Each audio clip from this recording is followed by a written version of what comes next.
T1 V raise to gamma equals to constant.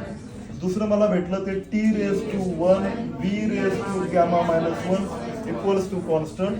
P raise to 1 minus gamma T raise to gamma equals to constant. हे equation मला आयसोथर्मलला भेटलेच नाहीत. भेटले का नाही? आयसोथर्मलला जे भेटले, आयसोथर्मल इक्वेशन काय होतं? PV रेस टू किती 1, PV रेस टू 1 म्हणजे PV इक्वल्स टू कॉन्स्टंट किंवा PV raise to 1 equals to constant.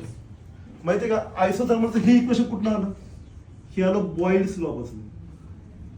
हे कुठून आलं?